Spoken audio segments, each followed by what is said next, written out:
Okay, so if you've been around here for a while, you know that we do classical conversations. And classical conversations is, yes, it's a Christian group, and haha, we are not. Um, but it is fantastic and incredibly rigorous. The rigorous part is what we're about to enter into. Well, I mean, foundations was actually pretty strong for elementary, especially for lower elementary, but we've done it now for the full 3-year cycle. So we're going into our first true repeat year with community. So we are starting, now that she is 9, the Essentials program. Ooh, scary. No, it's actually fine. Um, I got it in the mail the other day, and I've started going through it, and I've put it into the binder. And the reason I did the ooh scary was just that I found this particularly scary when I was when I hadn't had a copy of it to really go over and look at and go, okay, so what is this? People keep talking about it, but it seems so abstract. I couldn't get the scope and sequence in my head solidly. So in this video, we're going to go through it to a degree of specificity that I wish I had found a video going through it with. So if you're down for that, stick around.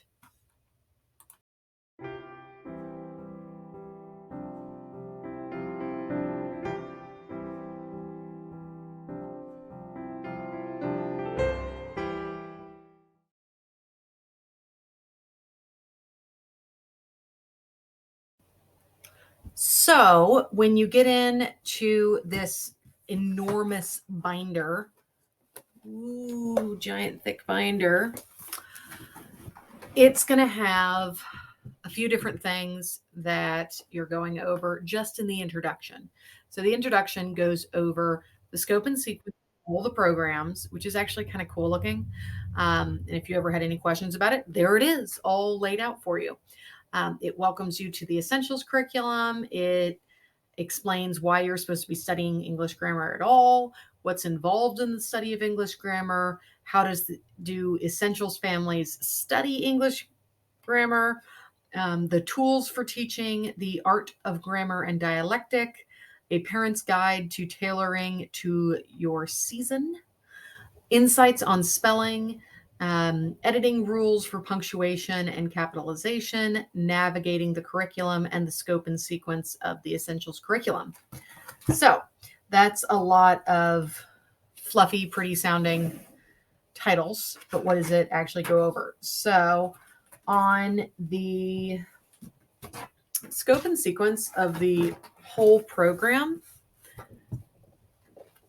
wow, can't see how much of this you can see, but it's really neat that it breaks it down into, okay, so you have the foundations years where you do 3 cycles, 1, 2, 3. And then you have the essentials years. Now you do essentials and your second round through the foundations program at the same time. So you'll do 3 years of essentials at the same time that you're doing your second time through cycles 1, 2, and 3 of foundations. Then you go into challenge A, then challenge B, then challenge 1, 2, 3, and 4. So that takes you from kindergarten all the way up through the end of high school. Yeah. So that's their little scope and sequence. And they break it down into what you're doing in math that year, what you're doing in Latin that year, what you're doing in science, art and music, English, timeline, history, geography, all for those different levels there. So that's pretty cool. Then you get into a lot of the CC philosophy stuff. I wonder if I'll ever read any of this stuff because honestly, I never read this kind of stuff in the Foundations Guide. I'm one of those people who finds a lot of things to be too fluffy to understand what they're talking about. I like things that are very straightforward, linear. So it does go into the tools for teaching the art of grammar and dialectic. And CC when you go to like the parent practicums and things like that, which are like the parent training things. They talk about naming, attending, memorizing, expressing, storytelling, definitions, comparison, circumstance, relationship, and testimony, as different like habits and topics where you can take anything that you're trying to learn and you get the kid to go further into it by, okay, well, we're learning about the parts of a flower. So let's name the parts of a flower. Let's talk about, memorizing the parts of a flower. Let's do copy work and recitation and drawing related to it. Let's tell a story about it. Let's define different parts. Let's compare the parts of a flower to the parts of the human body. Let's, whatever it is, you can use these things to take any basic topic and turn it into this larger thing, which is a cool, very classical way of doing discussion-based learning. And I will say that my husband is much better at that than I am, even though I'm the one who like pushes the classics curriculum on him. He very naturally does that, whereas I'm very traditional naturally. I want to, here is the workbook. We're going to do every page in the workbook. We're going to check off the boxes and we will complete the workbook. And it's better if we do it faster. And it's better if we do everything correctly and move on to the next level. And how many levels can we get through? Yeah, so I'm very traditionally minded. I was a little too good at public school. So that left an impression on me that I need to work through as a homeschooling parent and to get past. So then it gives you the tailoring to your age. So the essentials program, because it's being done for, your 9-year-old up through your 12-year-old, you're going to do different tours.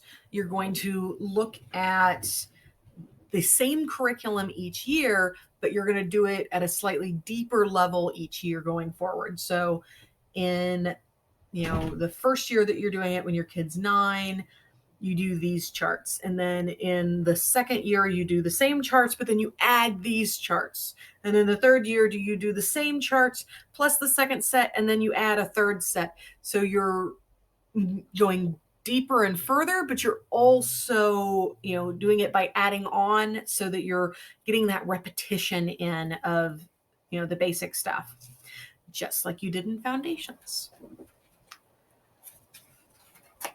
So let's see. Pages are sticking together a little bit. Oh, it has some insights on spelling and how to teach spelling. I assume editing and punctuation, how to teach that. And then it kind of gives you an idea of how to navigate within each week of the curriculum. What I do really like about the binder is that they break everything out in these really nice thick tabs week by week by week. So I have a little tab for all 24 weeks and little tabs at the back for spelling, symbols and sounds, glossary, weekly sentences, and analytical tasks. So everything's very organized, which is good because this isn't my only essentials binder. There's this, and then there's that one over there, and that one there, and then all the extra little things. So we opened this up, and my daughter was like, this is a lot of language arts. I was like, sweetie, the next 3 years are a lot of language arts. A lot of language arts. So we're excited about it. If you've been on this channel for a while, we're also probably a little scared of it, but that's what we're going to be doing a lot of in the next couple of years. So I'm going to kind of preview a couple different weeks for you. So I'm going to do week 1, which is supposed to be the overarching preview example for everything. You kind of go over everything in week 1, and then you dive deeper into things. So it even like has a little note on here not to like get freaked out by week 1 because that is the point, is that you're going over too much. So in week 1, and you should have little example pages over here so you can kind of see what I'm seeing. You go over, well, every week you have these 9 little boxes that you go over. And you have things like sentence structure, sentence purpose, sentence pattern, parts of speech, grammar mastery charts, weekly sentences, capitalization rules, spelling rules, and spelling. Okay, and then you have 2 little blank boxes for writing and arithmetic. I don't know what those are for, but you have them. I assume that you can write in what you will be working on, maybe. But as an example week, on week 1, they go over the structure of a sentence is the organization of clauses in a sentence. The 4 sentence structures are simple, compound, complex, and compound complex. See, that's not a scary thing at all because that was one of our language arts, English memory work sentences at some point. So she's already got that memorized. Then it says sentence purpose. The purpose of a sentence is the intent or function of the sentence. The 4 sentence purposes are declarative, exclamatory, interrogative, and imperative. So we have a Memoria Press grammar sentence, memorization sentence for that. Name 4 types of sentences classified by purpose with definitions. 4 types of sentences are declarative, imperative, interrogative, and exclamatory. 4 types of sentences. Okay, and then we go on and define them. But I won't make you listen to me sing. You can listen to me sing if you want to go through our memory work songs. It's really funny. Like I probably should have separated out our channel into like 2 different channels. One that's like, here's all the memory work things that we're working on. Have at them. And then the other one for like where we talk to people and give you updates on our homeschool and stuff like that, because the 2 really have nothing to do with each other at this point. I mean, they do because it's all like stuff we're doing with our kids. But yeah, I'm saying they're not necessarily going to the same audience, and I get that. Anyways, the next one is, so I'm saying like, it's not going to be that hard for her to memorize that because she already has the other sentence memorized. Cool. Then it goes into sentence pattern. The pattern of a sentence is one of the 7 specific arrangements of words in a sentence. And then it goes on later in this and tells you the 7 different sentence structures. That I actually thought was pretty intimidating, but I'm sure like everything in CC, it looks intimidating at the beginning. And then by the time you're done, you're like, this was all very, very simple. Why did I think this was so hard? So then it goes into parts of speech. The subject is that part of a sentence about which something is being said. I find that sentence to be very difficult to say. The subject is that part of a sentence about which something is being said. It feels like almost Victorian. The predicate is that part of a sentence that says something about the subject. I like Memoria Press's definitions a little bit better. I do. I think they're clearer, and I think they're aimed at a younger audience. They're very direct. Anyways, then it wants you to work on grammar mastery charts A and B. And then the weekly sentence, it just says you'll find them somewhere else and that you're not doing a weekly sentence if you're in tour 1. So cool. Capitalization rule, capitalize the first letter of every sentence. Easy. Spelling rule, the hard C. At the beginning of a word or syllable, the K is usually spelled with a C before A, O, and U, such as can, cob, and cut. Okay, pretty straightforward. That's a spelling rule that we've gone over both in The Good and the Beautiful and in All About Reading. So we're pretty used to that. Then it has spelling. It gives you the page on which you'll find the spelling list. And then it says here are your homophones to work on. Add and add, A-D and A-D-D. Here and here, H-E-A-R and H-E-R-E. Dear and dear, D-E-A-R and D-E-E-R. And tax and tax, T-A-C-K-S and T-A-X. So there's that. And that was all just in a little chart, and you kind of work on that little chart just like you worked on your little foundations page every week. Then it gives you the charts that you work on memorizing and filling out. And this chart A has the 4 purposes of sentences and the 4 structures of sentences, and then the parts of speech, and then the parts of a sentence. So the 4 structures: simple, compound, complex, compound, complex. The purposes of a sentence: declarative, exclamatory, interrogative, and imperative. Those are in a different order than Memoria Press, so it's going to mess with my head. The 8 parts of speech: noun, verb, pronoun, adverb, conjunction, interjection, preposition, adjective. The 5 parts of a sentence: subject, predicate, capital letter, end mark, complete sentence. And then it gives you little notations for the patterns. These are the ones that I don't understand yet, where it's like S/VI, S/VT/DO. I don't know what any of this means. I'm sure it will become incredibly obvious as we actually use things. Even on the next page, it kind of gives you some model simple sentences based on those patterns. So I'm sure if I stared at those for a while, I'd figure it out. But I'm not going to make you watch me stare at those for a while. All right. So finally, it has a spelling list. I'm sorry. As someone with a dyslexic kid, I was kind of worried about like, oh my God, are they going to do spelling in class? Like, is she going to get called out?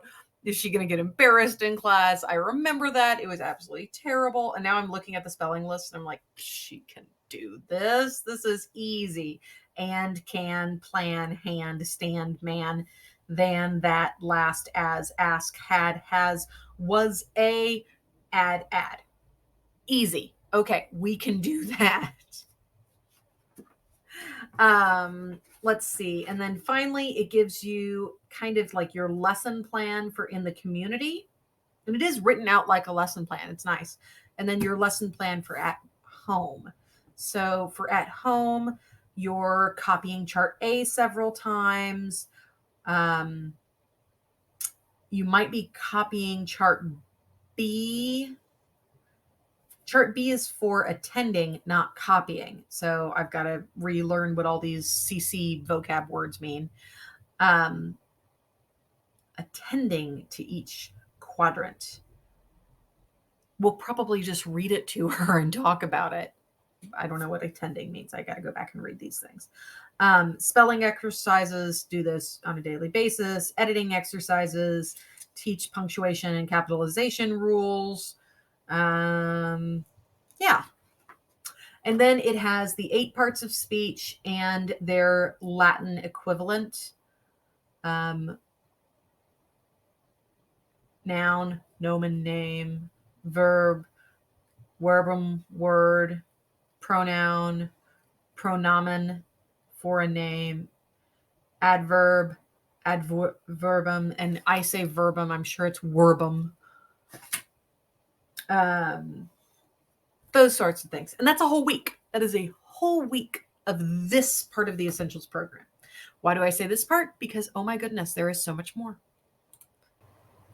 So first off, I did look at the last video, and sorry that I'm filming in late afternoon because I sit facing a window so that we have nice natural light, but it's been shifting around so much that the video might look ridiculous. Sorry. So the next part is the IEW part, which is U.S. history-based writing lessons. So for that, you have this giant book here. Look at how big it is. And then you have the teacher's manual. Look at how big it is. Okay, so you have these two giant workbooks. And in here, now I got this at the homeschool convention last month. And I've already kind of flipped through it a little bit. So I've already de-stressed myself about this. It also has a nice scope and sequence. It has the lesson plan for exactly how you should teach each week. It also has like DVDs that if you're in a CC community, they go over all of that with you, which is kind of cool. It teaches you how to teach it. And then what the kids do is they are going to read a passage. Hope you can see this. And then they are going to do a keyword outline. So they can use little symbols and a combination of words to kind of summarize what they've read. So it's reading comprehension with super basic writing. Then, and they're all history based. So like this first one is Native Americans meet Christopher Columbus. Then I need to lay this flat because it does not enjoy the way I'm doing this. Then it has some vocabulary practice. And that's it. So those like 3 little pages were all you have to do for an entire week of IEW. So I am no longer freaked out about IEW. This is fine. What I'm wondering about is IEW has 30 lessons and there are 24 weeks of CC. So are we sometimes doing more than one lesson? And that's perfectly fine. I would be totally cool with that, especially at the beginning because they seem ridiculously easy at the beginning. They get much harder as you go on, it looks like. And you start getting into some cool stuff like composition checklists. Here's dress ups, and it's like a little checklist of all the things you should have in what you're writing to make your writing better and better. Oh, also at the end of Essentials, at the end of the year, they give these little presentations called like the Faces of History, and the kids dress up and they read their, little essay, first person essay that they've written about them, their character. And they are fantastic. I mean, these are like, make you want to cry good. So it was really, really lovely. And very inspirational to watch the kids do that and go, oh, someday my kid. So very cool there. So I showed you that first reading. I'm going to show you a later reading and a later keyword outline.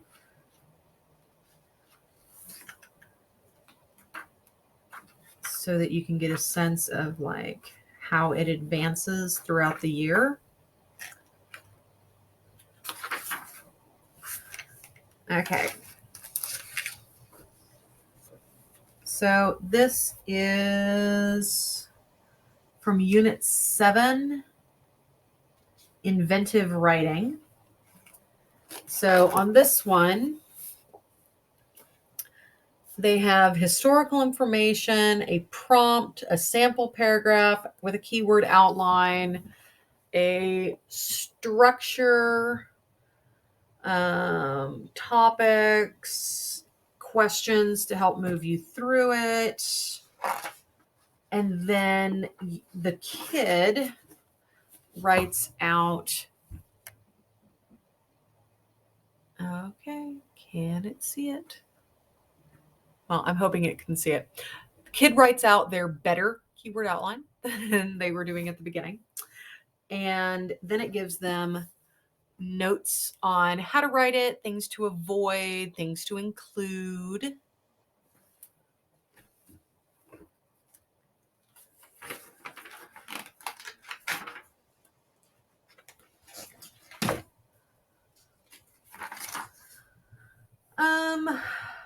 It gives them an opener, practice writing a couple sentences, what to look for in their sentence, style practice, a subject opener, a prepositional opener, an ly, adverb opener, an ing, practical opener, a clause opener, all these different things. Their dress ups that they need to use, who, which clause dress up, and strong verb dress up, an example, quality adjective dress up, and then vocabulary practice. So we've gone from it being 3 very simple pages to the lesson taking, it goes to page 240, and we started on somewhere on here. Here's that flag. We started on page 231. So now it's like, almost 10 pages there of stuff that they should look at because, yeah. And I guess by the end of it, they're, writing full papers, which is really great. And they're learning lots of vocabulary, and it's got little quizzes at the back and vocabulary at a glance charts and these little cards on, how to use the vocabulary. And the cards are really thick. So those are kind of nice. I don't know if I'll cut them out, but the cards are really thick.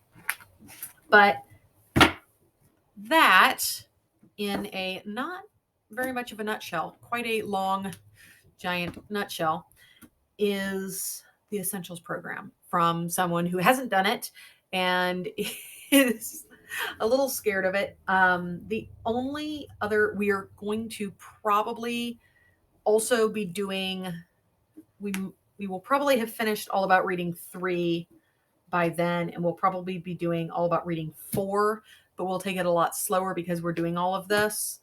And then we will probably go back over Prima Latina. So this will be like the 3rd year that we've done the same Latin program. And the reason we keep doing it over and over and over and over again is that we don't do it all year long. We don't work super hard on it.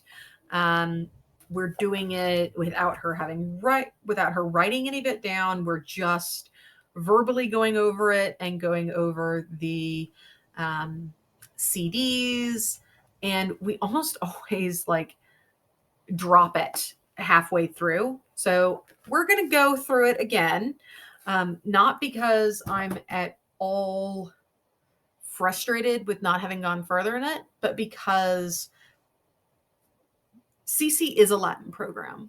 It does have quite a bit of Latin that the kids learn every year.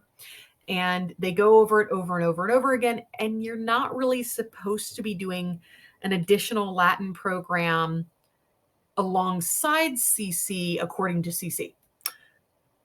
However, the program that Memoria Press does is very, very similar to the program. Well, I mean, it's the same book, right? They do Handel for middle school, high school. So you might as well, is kind of my thought pattern.